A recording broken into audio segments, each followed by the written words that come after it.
नमस्कार मंडळी, आज आपण दोन प्रकारचे आप्पे पाहणार आहे. एक म्हणजे रवे आप्पे. 2 वाटी रवा, 2 वाटी ताक किंवा दही हे टाकून आपण मिक्स करून घ्यायचं आहे. जसं आपण इडलीचं किंवा आप्याचं बॅटर बनवतो तसंच आपण ह्याचं बॅटर बनवून घेणार आहे. आता आपण ह्यात पेस्ट अद्रक टाकणार आहे, मिरचीची पेस्ट किंवा चिरलेल्या मिरची, कांदा, कोथिंबीर हे टाकून आपण मिक्स करून घ्यायचं आहे. चवीपुरत मीठ, इनो किंवा बेकिंग सोडा. जर तुम्ही इनो टाकल असाल तर त्यात थोडंसं पाणी टाकून मिक्स करून घ्यायचं आहे. त्यानंतरून 15 ते 20 मिनिटं आपण बॅटर भिजवायला ठेवायचं आहे. बॅटर आपलं छान भिजलेलं आहे.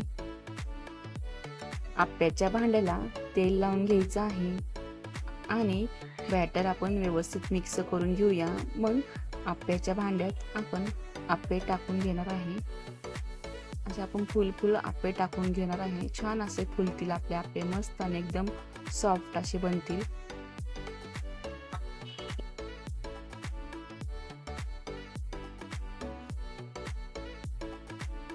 आता आपण दुसरी रेसिपी पाहणार आहे, ते म्हणजे मुगाचे आप्पे. 15 ते 20 मिनिटं आधी आपण मूग भिजून घेतलेला आहे. त्यानंतर मूग छान भिजलेले आहेत. मिरची, अद्रक, लसूण हे टाकून आपण मिक्सर करून घेतलेला आहे. त्यानंतर हळद, मीठ हे टाकून आपण मिक्स करून घ्यायचं आहे. आप्याच्या भांड्यात तेल टाकून आपण आप्पे टाकून घेणार आहे. मुगाचे आप्पे एकदा तुम्ही बनवून पहा, म्हणजे तुम्ही पुन्हा आप्पे बनवाल. अगदी झटपट मुगाचे आप्पे आपण टिफिनला सुद्धा देऊ शकतो.